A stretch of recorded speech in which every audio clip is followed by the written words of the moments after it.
This This podcast is made possible in part by Patreon support, and I'd like to say thank you to our newest patron, Marichu Du. Thank you so much for joining the $3 a month plus alpha tier. You can join the Patreon for as little as $1 a month. That comes with a few perks here and there.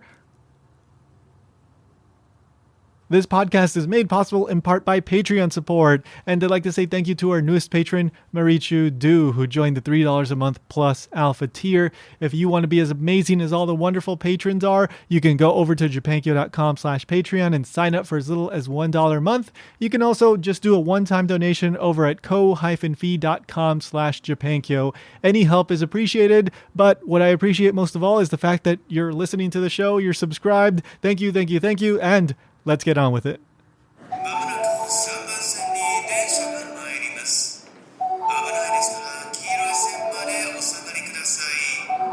Welcome to Japan Station, a production of Japankyo.com. I'm your host, Tony Vega. So just a quick reminder, Japankyo Docs is our YouTube channel. I am working on this with Kyle from the Tokyo Explosion podcast and Hard Officers YouTube channel. He's a good friend of mine and an incredibly talented guy behind the camera and editing and all that stuff. He's just so good. And we interviewed a bunch of people in Japan doing interesting things. And we have at least 5 episodes out by the time that you're listening to this. Maybe even one other one, which might be out or is coming in the next few weeks.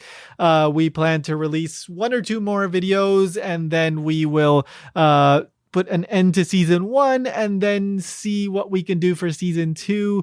Any support that you can give us would be greatly appreciated. Go subscribe, check out the videos. Again, links in the show notes, japankyo.com/YT, or you can find us on YouTube, Japankyo Docs, DOCS.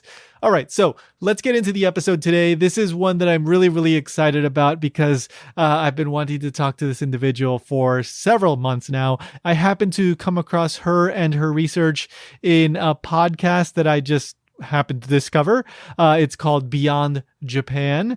In that podcast, you can hear some very interesting interviews with academics doing research related to Japan. And one of these academics is Alyssa White. So she is a PhD candidate in archaeology at the University of Oxford. And I've never gotten to talk to an archaeologist, I think, neither for this podcast or for my other podcasts or for my job, Wasabi Magazine, Transmissions from Hawaii podcast, etc. So that in and of itself was interesting. But also, Alyssa, I hope you don't mind me calling you Alyssa, but Alyssa did some really interesting research on the case of Tsukumo number 24. So Tsukumo number 24 is, well, the remains of someone that lived roughly 3,000 years ago in Japan, in the Okayama prefecture area of Japan. Of course, back then it wasn't known as Okayama prefecture, but you get what I mean. So this individual was killed in a shark attack. And Alyssa and the other researchers that she worked with happened to figure this out because these remains were found back in the early 1900s. And people didn't know at the time what had happened to this individual. But thanks to Alyssa's work and modern technology and other researchers, they were able to figure out that this person died in a shark attack. And so this has ended up being, I believe, this is what I read, but the oldest known documented shark attack in the world. And again, this happened off the coast of modern day Okayama prefecture. So Alyssa wrote this in a paper, and it's a super interesting case. Again, I happened to discover this a few months ago, and I've been wanting to talk to Alyssa for months and months, and I am so happy that I got to do this. By the way, Alyssa was 6 months pregnant at the time and finishing up her dissertation, which happens to be about something a little bit different. We talk about that towards the end of the conversation. So Alyssa is just an absolutely amazing amazing person doing all this incredible research while pregnant. Well, she wasn't pregnant the whole time that she was doing the research, but you get what I mean. And she's finishing up her dissertation, and she's a funny, super nice person, so generous with her time. I'm sure she is incredibly busy, and yet she found time to talk to me for this podcast. So, Alyssa, thank you so much. And with all that being said, I think it's time to just get into it. So here is my conversation with Alyssa White. The next stop is Japan Station. The doors on the right side will open.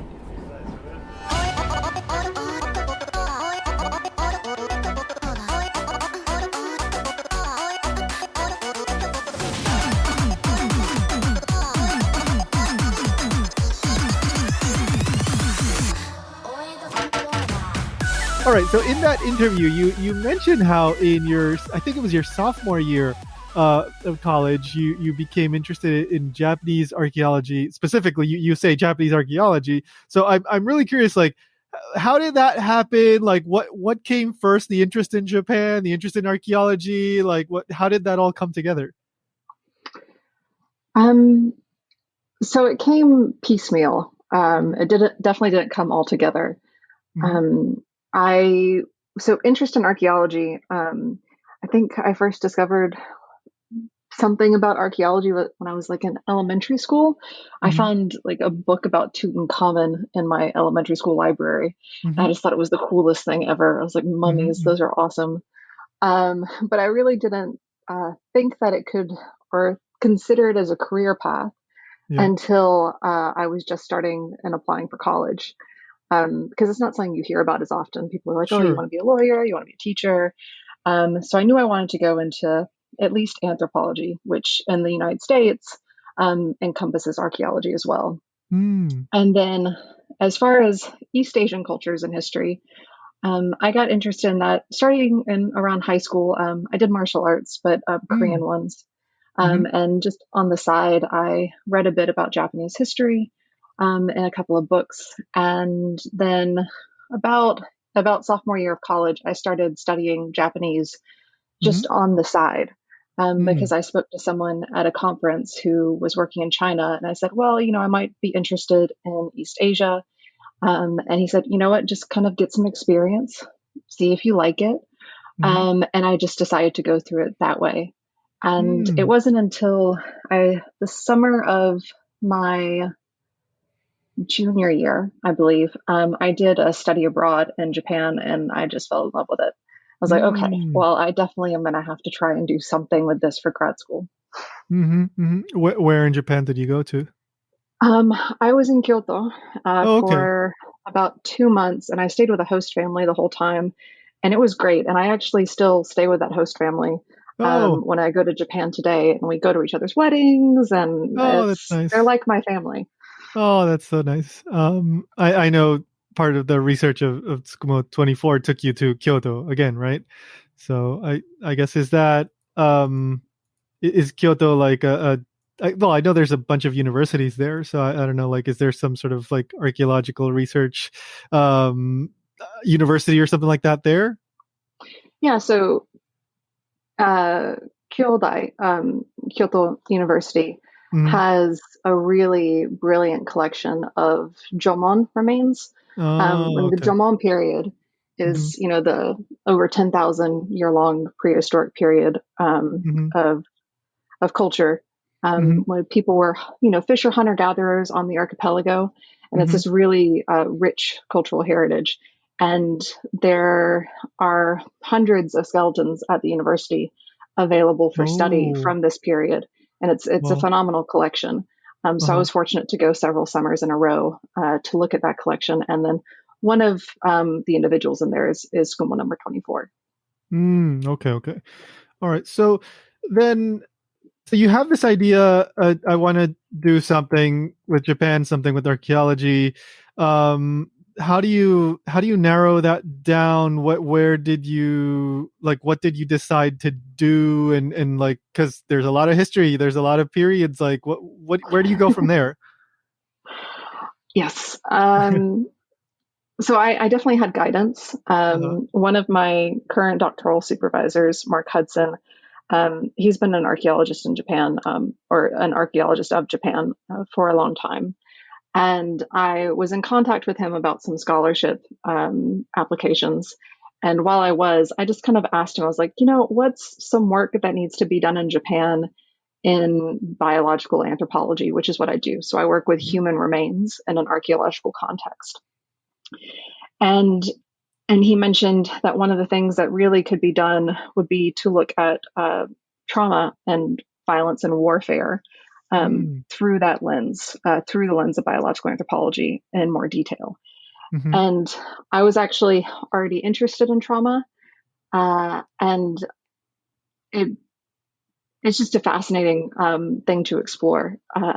And whenever I was going to actually apply for my doctorate, I just happened to be living in Oxford at the time and really wanted to go there. And I met with my other supervisor, Rick Schulting, and he was actually already working on Jōmon period trauma. So it really just worked out brilliantly. Okay, so that's really cool. Okay, so you got guidance from the people that know the most about the subject and told you, like, we need more in this area. It coincided beautifully with what you already had an interest in, and then you just went from there, basically. Right. And just continued to study Japanese along the way on the side. Mm-hmm. And yeah, one of the best things you can do is actually ask people in the field where the gaps in knowledge are. Mm-hmm. And what they're interested in, the questions that they've been trying to get after as well, when you're going to look for a project, especially if you're just starting out. Yeah. I mean, that must be that is such a time saver, because otherwise you have to, like, this is something I'm interested. You look it up, it's like, oh, somebody already wrote on it. Okay, next thing I'm kind of interested. Oh, somebody already did like 10 papers on that. Okay. I mean, even if you go forward in a doctoral project, you still hear about people who are like, I found this guy in the 80s and he did something super similar to me. Yeah. Oh, that's you never know. Okay, so what about Japanese? I assume that along the way you've learned a lot of very specialized Japanese. Is that yeah, I guess so. I learned what I needed to learn primarily to get information out of site reports. Japanese archaeology has this wonderful tradition and practice of putting out these very thorough site reports after a site has been excavated. And that literature is what we call gray literature, because it's not published in a big peer review thing and put out to the world. Sometimes only hard copies are made and sent to different institutions in Japan. There is a website that has compiled a number of them in PDF form, but not all. So they're actually a little bit hard to get a hold of at times. I've spent a lot of time scanning things when I've been in Japan, literally days, if I need to access it outside of Japan. But that literature, it's primarily exclusively in Japanese. Yeah. So you really need to be able to read it. Thankfully, doesn't tend to be as complicated as academic articles. Not that I don't read those, but you still need to be able to recognize, I guess, archaeological artifacts, what you're looking for that, different periods, and site details and things like that. So are these generally not computerized? Do you have to, like, go in person and go through the papers? Sometimes, particularly if they're older, because I mean, some of the sites that I've been looking at are, some of them are excavated in like before 1920. Oh, okay.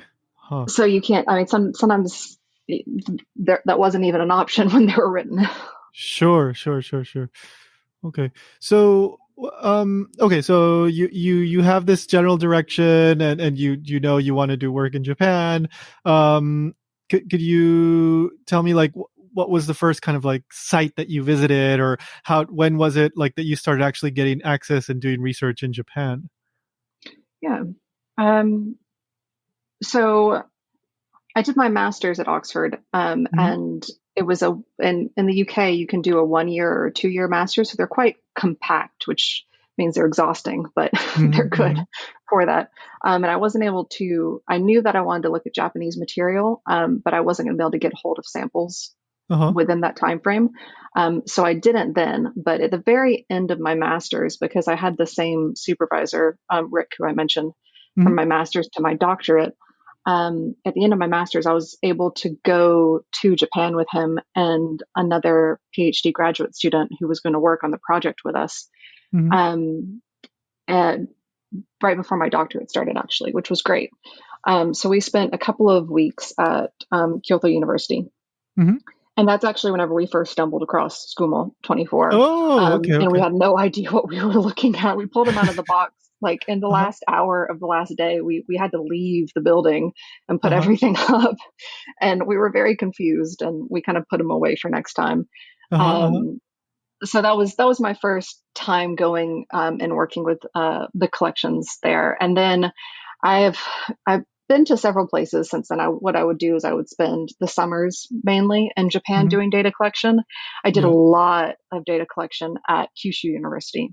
Oh. And the people there are fabulous, and they have an amazing Yayoi period collection, which is the early agricultural period. Mm-hmm. Absolutely great. So I went there several years in a row. I went to Kyoto, and then I did smaller trips to places in Okayama. Mm-hmm. I went to I went to somewhere in Osaka, and a couple of other small places, prefectural museums and things like that. Hmm. Are there any? I assume this must depend on the specific time period that we would discuss. But are there any like hotspots for archaeological sites? In Japan, like Kyushu is famous for whatever, like that kind of thing. Yes, definitely. So you have kind of flourishing of cultures at different Mm-hmm. points. Um, so, for instance, during the middle Jōmon period, there was like a population boom. Mm-hmm. Was what people like to talk about, and you can see kind of in the northeast of Honshu in particular, you have really large settlements being created, Mm-hmm. and in Kyushu, I go down there a lot because during the Yayoi period, that's where some of the first agricultural villages first pop up. And whenever you first get cemeteries of this period as well, you can get some, along. My mind's going. It's Uh, okay. Sorry, I'm a I'm 6.5 months pregnant. My mind I'm sorry. Look at a map of Japan real quick because I It's can't. okay. It's My okay. mind is not calling up the prefecture that I want to say at the moment. Sure. Like a prefecture in Kyushu. No, actually. Oh. Oh, I was thinking. So, and there are also some sites down in like some early Yayoi sites down in like Mm-hmm. Yamaguchi and Shimane, Mm. along the coast as well. Mm. But in Kyushu, what you get with these early agricultural villages are these distinct cemeteries. Um, Oh. and as the Yayoi period continues, um, into the middle Yayoi period, you have a great use of kamikambo, like these big funerary burial urns created Mm. with two ceramic pots, and they kind of lay one down, put the skeleton, and then cover it with another pot. Mm-hmm. And that's brilliant because they preserve the human bodies really well. And Oh. the soil in Japan is actually relatively acidic because of all of the volcanic activity. Mm-hmm. So if you just bury the body into, most soil in Japan, they're going to not preserve very well at all. So the burial urns create kind of a space that Mm-hmm. protected the bones quite well. And Oh. another example of that is during the Jōmon period, we have a lot of skeletons from the Jōmon period throughout the archipelago, Uh-huh. because it was relatively common to use burial places to use shell mounds as burial places, as Uh-huh. cemeteries for villages or settlements. So you have this. A lot of people don't know what shell mounds are, but it's this buildup of little bits of shellfish because people were consuming it, and there's these big piles of it, kind of. Oh, okay, okay. So, For my stuff, it's where the skeletons are left, and that mhm. has a lot to do with just burial practices of a period. Okay, so yeah, that was what I was going to ask you next. So, with the, I mean, nowadays, in Japan, cremation is the standard. I mean, that has to do with Buddhism. Right. But before Buddhism, I guess it was burial was common practice, or what was the process like? Right. So during the prehistoric period, you get burials like that and shell mounds, and usually they're what are called pit burials. So you kind of dig a hole and you put the body in there. Mm-hmm. And you would have burial goods as well. Ceramics are very common. Sometimes like ornaments as well Mm-hmm. of the body. Mm-hmm. So like bracelets made out of shells, and little hip decorations and things like that. Mm-hmm. Um, and you can also get those outside of shell mounds. They don't preserve as well usually. Mm-hmm. Burials in caves are also relatively common. And Mm-hmm. then into the Yayoi period, a lot of that having to do with the influence of immigrants coming from a lot of the time from the southern Korean peninsula. Mm-hmm. You get things like stone cist coffin kind of things. Mm-hmm. So you get kind of these little structures made of stones that people were put in, Mm-hmm. and then these kind of ceramic burials and so on and so forth. Mm-hmm. No, that's really interesting. Like, I mean, just talking to you, it seems like there is a, a wealth of sites and these remains, and it seems like there's a lot of information out there. Do you think, like, do we, there's still a lot that we don't understand? Like, has it been researched thoroughly? Are there still a lot of gaps? Like, what do you think? I think the more that you become an expert in an area, the more you Mhm. realize that there are gaps. Oh, sure, yeah, yeah. So I think that there's a factor of that. It's like there is always more to learn without a doubt. And Uh-huh, the period that I work with, which is prehistory, so there's no people on the archipelago aren't writing yet. They uh-huh, don't have a written system that's being conveyed and that we can look at now. yeah, Um, so the information that we have to pull from the material evidence that remains. So uh-huh, if we are looking at obsidian trade routes, you need to look at the actual obsidian. And I look at trauma on the body for warfare. I need to look at how people were actually injured to begin to posit what happened, and then weapons and things like that survived. hmm, Um, that being said, Japan has a wonderful tradition of archaeology, mm, and it actually has really well funded archaeology. really? You Oh, have, yeah, and Japan, you go around and there are so many great little, like small, relatively small museums, or yeah, yeah. whether it's for a city or a prefecture or larger, they don't have to be small. Hmm. But it has a wonderful tradition of that, and moreover, a wonderful tradition of getting people of the more general public involved in excavation processes as well. So you can have Oh, people come in and help clean, pottery that's been pulled out, or and things like that. hmm, Um, and that's not always the case in other areas where archaeology is take undertaken. hmm, Um, so as far as big questions that remain, hmm, there are a lot, but at the same time, we know that people have been living on, humans have been living on the islands since before the Jōmon period, during the Paleolithic period, hmm. and a lot is known about the prehistoric cultures of Japan, and the going into the more historic ones as well from the archaeological side. Hmm.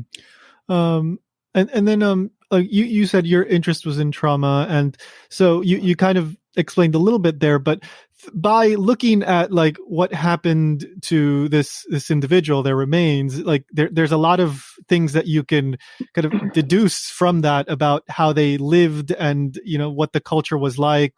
How this person died implies other things about how they lived, right? Is that kind of the general idea? Right. So you can, if you want to look at, for instance, a skeleton Hmm. for information about how that person lived. Hmm. There's a lot you can do. Hmm. Our skeletons are like little maps of our lives. Hmm. So we look at a skeleton and we can look at things like when the age at which they died. We can estimate that. Mm-hmm. We can do it better for younger individuals because they're still developing, and development has kind of these milestones, or this timeline to it, which Mm-hmm. is helpful. When an individual gets older, we have to start looking at, I don't know how old you are, but I'm getting to the point where you're starting to look at degradation of Yeah, like yeah. degeneration Uh-huh. of certain things rather than growth. Sure. So you can look at age, Uh-huh. and you can also estimate the sex of an individual, Uh-huh. which is incredibly helpful, obviously. And you can look at height, you can look at body mass. And these are just kind of general things to start to get an idea about the population structure. But you Mm. can also look at things like ancient disease. Mm-hmm. Um, and you can do that by looking at the bones themselves, but also by looking at ancient DNA. You can look at Mm. parasites that were in the body if you sample the soil around where the stomach would have been whenever you're excavating. Mm. You Mm-hmm. can look at I look at trauma, so I look at violent trauma, so I look at people hurting other people, but you can Mm-hmm. also look at things like occupational trauma, where the agriculturalist experiencing different set of occupational risks than the hunter gatherers and things Mm-hmm. like that. I can go on and on, but all the little things about your body, you can Mm-hmm. begin to look at how those intersect with the culture at the time, um, and in an individual's life history as well. You can look at, Mm-hmm. someone suffered an amputation or something. You can see Mm-hmm. how that affected their body later on in life if they survived it. Mm. Okay. All right. So then let's talk about Tsukumo number 24. There's a lot to learn from this case. So could you walk us through it? Like you said, okay, so you kind of, you discovered this on your first trip. Okay. So first of all, like, what is this room like where all the remains are? And then like you said you came across this remains and then you put it back and then this is for next time. And then later on the story continues. But what is this room like? So a lot of the time, human remains are Uh, wherever they can be, well, safely stored within a sure. university or a museum. And Uh-huh. a lot of the time, that's like in a back room where there's no sunlight. Uh-huh. And it's just me at a table with boxes and boxes and boxes of skeletons on Oh shelves man. around me. Uh-huh. Wow. So that's what it's usually like, just across the board. Okay. Sometimes there's a window if I'm lucky. Uh-huh. If not, it's just me with the dead people for months. Oh, this is so interesting. Okay. Uh-huh. But I don't say that in a bad way. I Yeah, love yeah. it, you know. Yeah. So yeah, what you do is you have to be careful. You don't want to, heaven forbid, mix remains or anything from boxes. So Sure. you take a box out at a time, and then Hmm. you look at the individual or the individuals in that box. And Hmm. sometimes you'll have burials that are just one individual. Sometimes you'll have them two, but sometimes you can also have what are called commingled remains. So you Mm. have maybe several individuals that their body has been processed in some way, and their Hmm. bones are kind of just all together, and you have Mm. to try and figure out how many individuals you're looking at least. Hmm. Hmm. Hmm. Okay. So then, all right. So you're in one of these rooms, and then you guys find this one specific remains.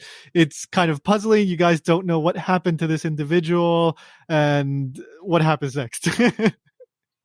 Right. So we first found him in 2016, Hmm. and then we laid him. We pulled him out of the box, and Hmm. um, we're very confused by all these by all these sharp force lesions that we saw Uh-huh. on his bones. Um, and so I told my supervisor, I was like, Rick, do you want to look at this? And he was like, oh, that's interesting. Why don't we pull out more bones? Hmm. Because we just had a couple of big ones out, so some of the bones from the legs. Hmm. And as we start pulling them out, we lay them out as much as we can in that short amount of time.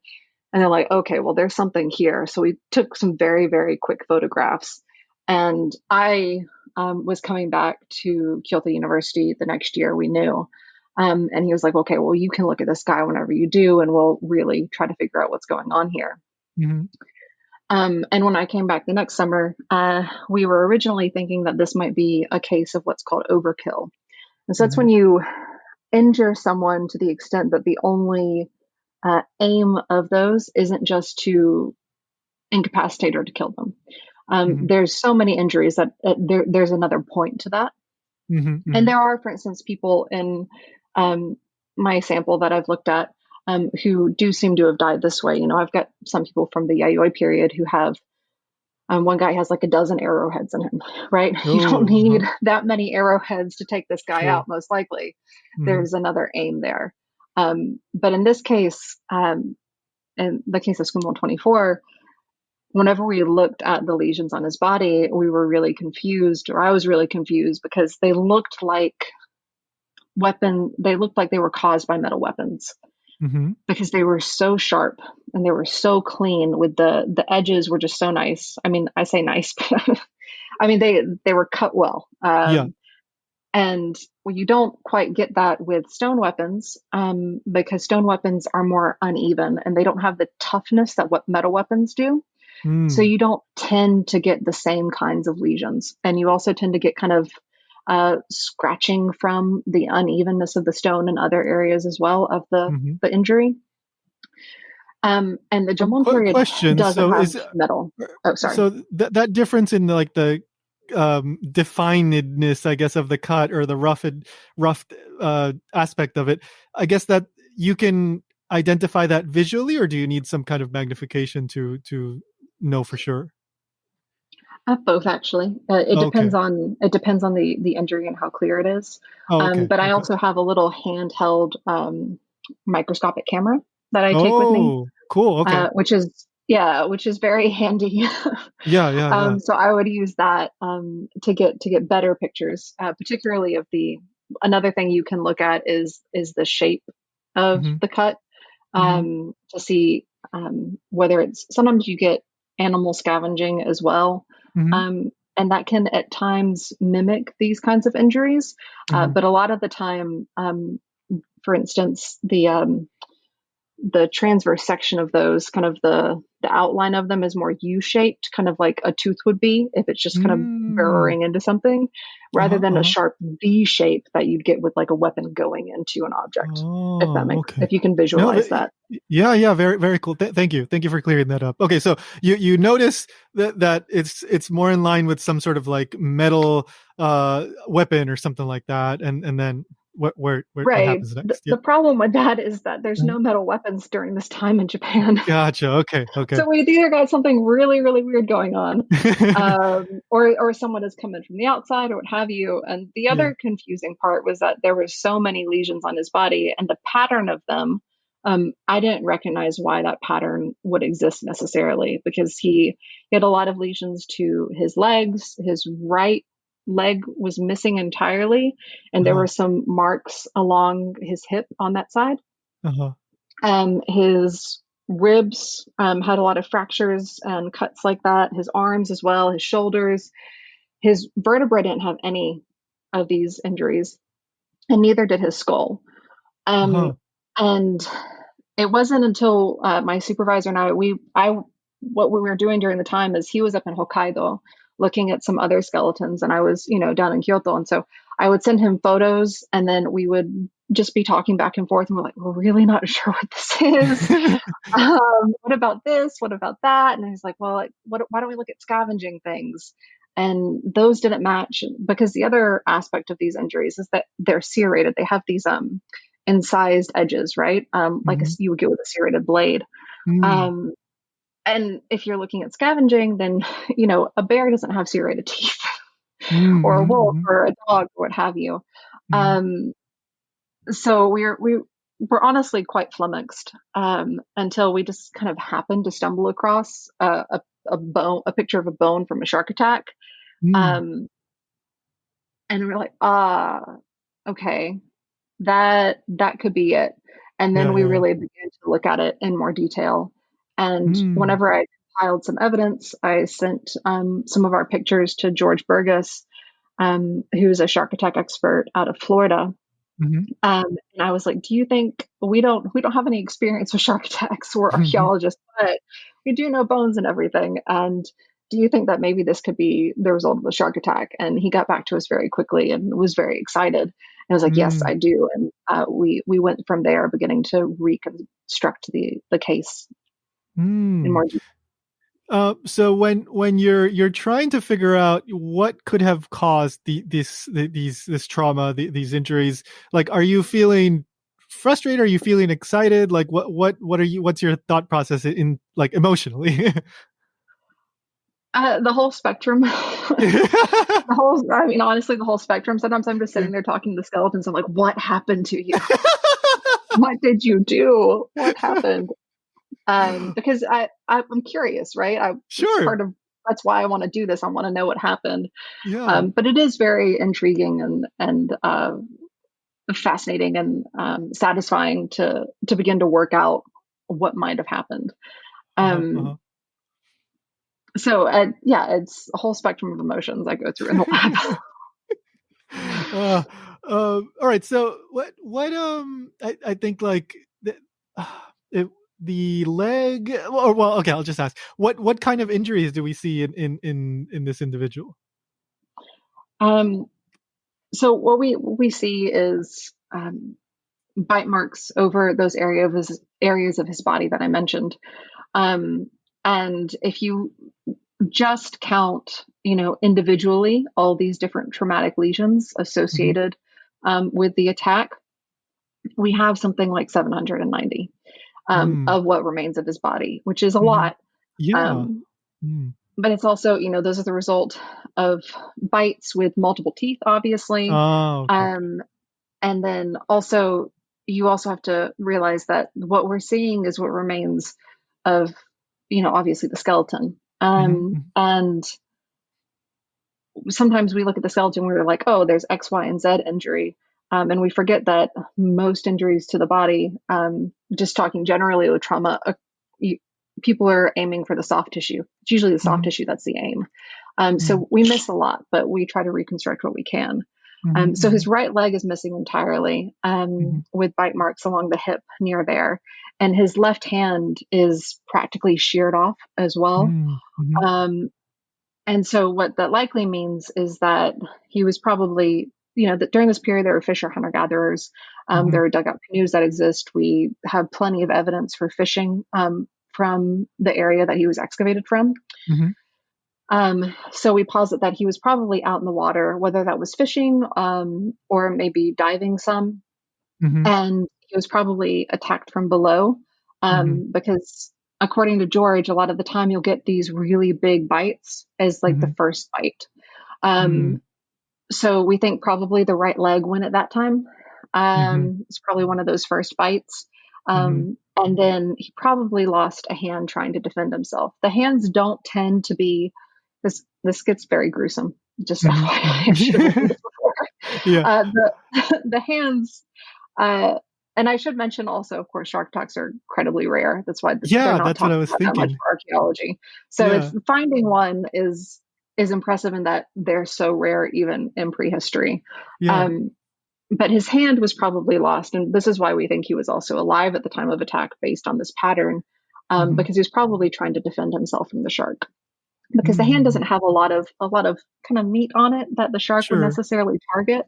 Mm-hmm. They tend to go more for like the hips and the buttocks, and then Mm-hmm. sometimes the abdomen as well. Mm-hmm. Yeah, no, I was just thinking that because, like, here in Hawaii, every once in a while you hear something about a shark or something, but I can't remember anything about a shark attack in Japan. Like, not even once. I can't. I mean, I'm sure it happens, but it's somewhere. But I just can't think of a single incident. So it seems extremely rare. Well, so this would have occurred because where the burial is, it's very close in Okayama Prefecture. It's on the Mm-hmm. coast to the Seto Inland Sea. Yeah. And actually, in the 90s, there was kind of not a slew of attacks, Uh-huh. but there were a number of them in the 90s. Oh. Okay. Probably Okay. some were identified or tied to white sharks, which are in the area. Oh. Yeah, but there haven't been as many in recent years. But for whatever reason, there was kind of like a number of them during that period, which is interesting. Okay. Okay. And then this attack we posit might have been caused by a tiger or a white. Either one is really possible. Okay. Okay. And both are in Japanese waters, Mm-hmm. today. And what area was this excavated from? So yeah, it's from Okayama Prefecture. Okay, okay. And the site is Tsukumo. Oh, Um, okay. and then the nearest city, I believe, is Kasaoka. Mm-hmm, mm-hmm. So it's just along the coast, Okay. where you can actually go see the site yourself if you ever Oh, want to. cool. There's Okay. a historical plaque, and you can go visit the area Oh, wow. Okay. if you ever have a hankering for it. Well, I have passed through Okayama. Haven't been there lately, but yeah, maybe next time. uh, um, okay, so then the fact that the remains are there, that means that this person was not alone. Somebody was there to presumably rescue or take in the person into a boat, I assume, and then take them back, and they actually were able to have the remains. So I don't know, what does that tell us anything? Like what can we tell from the fact that the remains exist at all and not that they just disappeared? I mean, first, just to emphasize the rarity Mm-hmm. of having the remains, it's the likelihood of having a shark attack, which is Mm-hmm. incredibly rare. The Yeah. likelihood of those remains being recovered, them being buried in a way that preserves them, Mm-hmm. and then the Mm-hmm. likelihood of them being excavated well and then Yeah. around for study later. So Yeah. all of those factors are have to tie into it. And then Yeah. in particular, that one of those of him being recovered is the fact that his body, and part of the reason we could build the case as well as we could, is that his body is really quite complete, Mm-hmm. except for Mm-hmm. the parts that are missing, most likely due to the shark attack. Yeah. Um, but we actually have the most the original excavation photo whenever he was excavated around 1920, and you can Wow. see in it that his left leg, which was present, Mm-hmm. was kind of on top of his body, upside Oh. down. Oh. So his leg was probably not attached to him when he was buried. Oh. Um, so that kind of reinforces even more the fact that he had to be in really quite a state when he was recovered, without a doubt. Yeah. And with the number of injuries he had, the shark obviously kind of went at him for a bit after death. Yeah. Yeah. So someone had to have taken him when he was in that state, and when he didn't have things quite attached to him, Mm-hmm. um, and they buried him in as normal of a way as possible. That's we didn't. This body was excavated, like I said, in the early 20th century, and nobody has really could figure out exactly what caused the injuries. Mm. Um, and his burial position was a little unusual because of that leg, but now Yeah. we know Yeah. that it's probably associated with just the state that his body was in. Mm-hmm. But other than that, it's just, I think it's a sign of that he was cared for, Mm-hmm. and he was obviously, his remains were treated with respect and put to Yeah. rest, as well as they could have been under the situation. Mm-hmm. Mm-hmm. Mm-hmm. So Yeah. whether his friends witnessed the attack or whether they, found his body after, we can't say for sure, but we do know that his body had to have been recovered relatively quickly because, it is quite complete, and they took care to make it as complete as possible. Mm. Yeah. Yeah. Yeah. What kind of uh burial? What was like? How did they bury the body itself? Like, what was it? What were the So he was conditions? in, yeah, he was in one of those pit burials that I mentioned in a shell Mm. mound. Okay. Okay. And he was like slightly kind of contracted in it. Kind of, he wasn't laid out completely flat, Mm-hmm. um, and a little bit on his side. Mm. Okay. Okay. But he didn't have any extraordinary grave goods or anything. Okay. Um, So, I mean, so what not we lined can. with shark teeth or anything. Gotcha. Okay. But I mean, what that tells us, I guess, is this was just I mean, for lack of a better word, a normal individual, not like some I don't know, aristocrat or anything like that. Just a common normal individual. Right, and during this period, it's debated how much Mm. social differentiation there was, Mm. but we know that he was a young to middle adult male. He's about in Mm. his 30s. Mm. Um, he Obviously we have stable isotopes. I don't know if you know anything about those, but we can use stable isotopes of human remains to look at broad food groups that he might have been eating. So we know he was consuming seafood based on those. So we know he was getting some of his nutrition from there. He also has some patterns of ritual tooth extraction. So during the Jōmon period and during part of the Yayoi, you have teeth pulled out in certain patterns. And it's been debated whether this is related to something like different kin groups or different professions. Yeah, so it's some kind of belonging to a group that's symbolized by that extraction, most likely.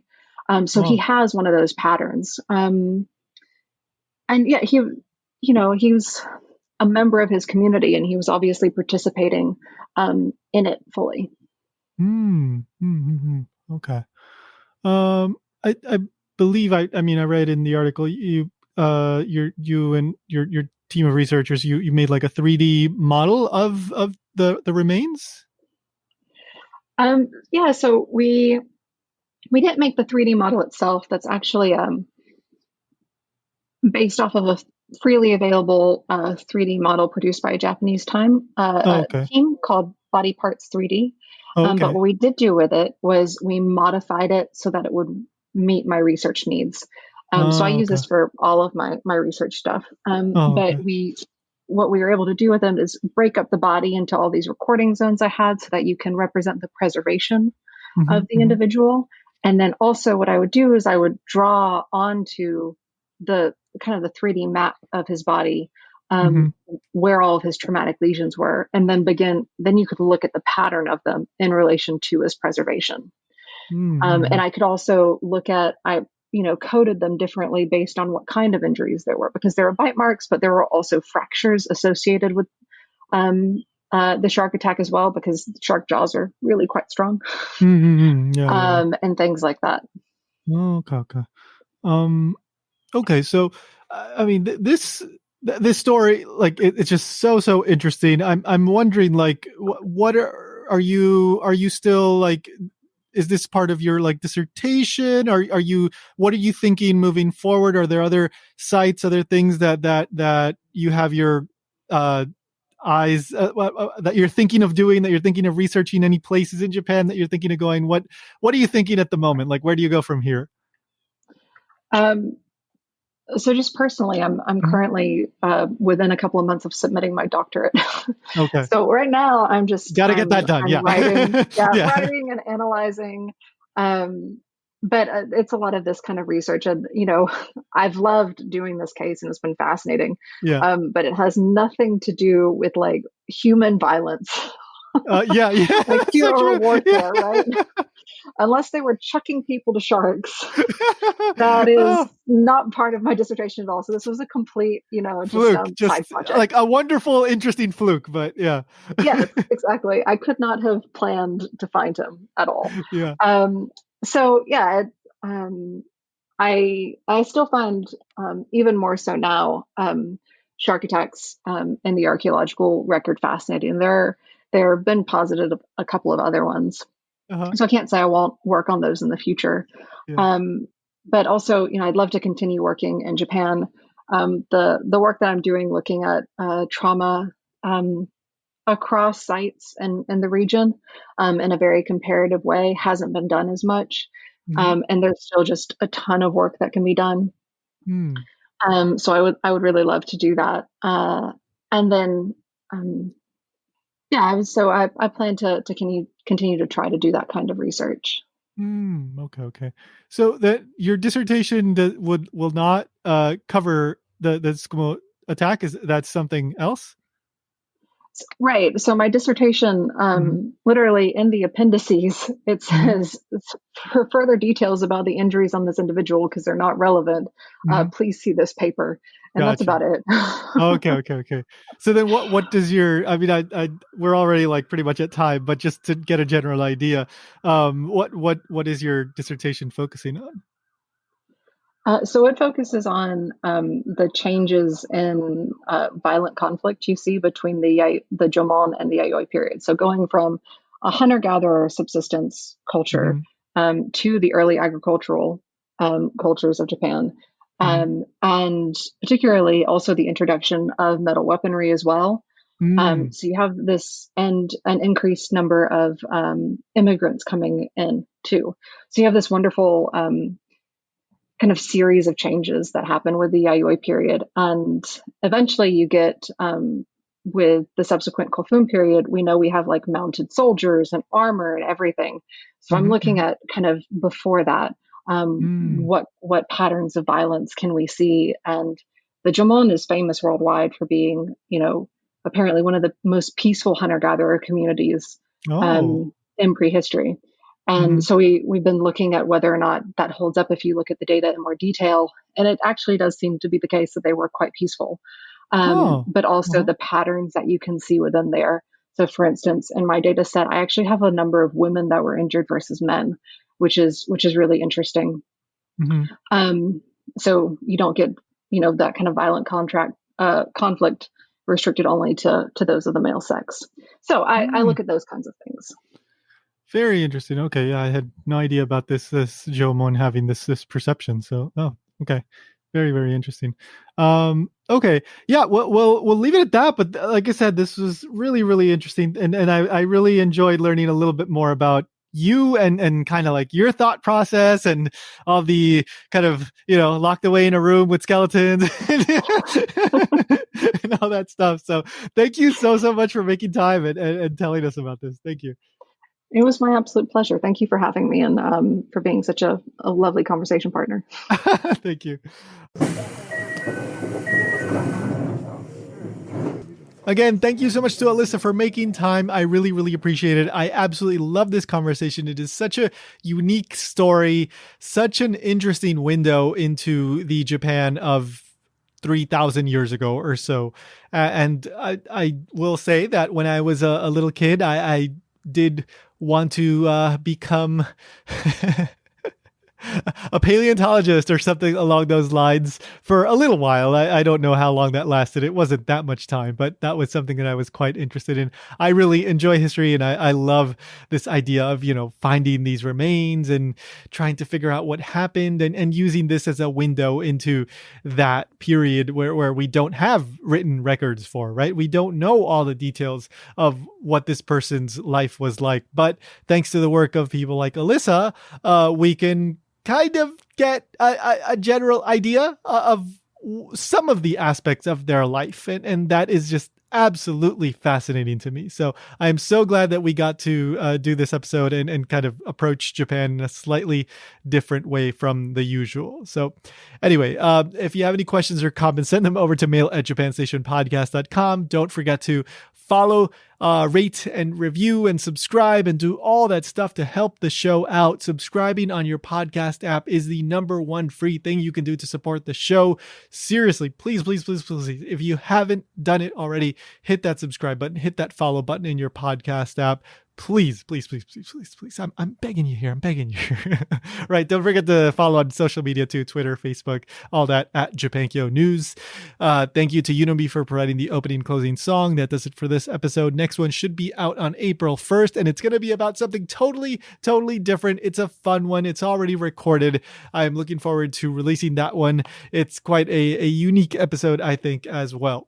Don't forget to check out the latest episode of Ichimon Japan. That one is all about the movie Kono Sekai no Katasumi ni, which is in English, In This Corner of the World. It's a really, really interesting movie that came out, I think, in 2016, if I remember correctly, or around then. It's a World War II animated film. If you haven't seen it, I do highly recommend it. I think it's a very educational but also enjoyable film that handles the topic of World War II in a pretty unique way.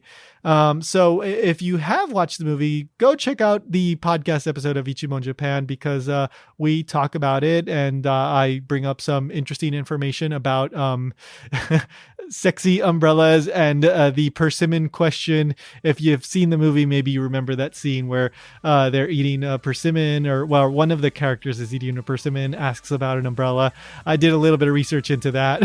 So go check that out if you know what I'm talking about. And if you haven't, then go watch the movie first, then listen to the podcast. All right. Anyway, let's end the show here, end the episode. Thank you so much for listening. And remember, go find your miniature pony. Just do it!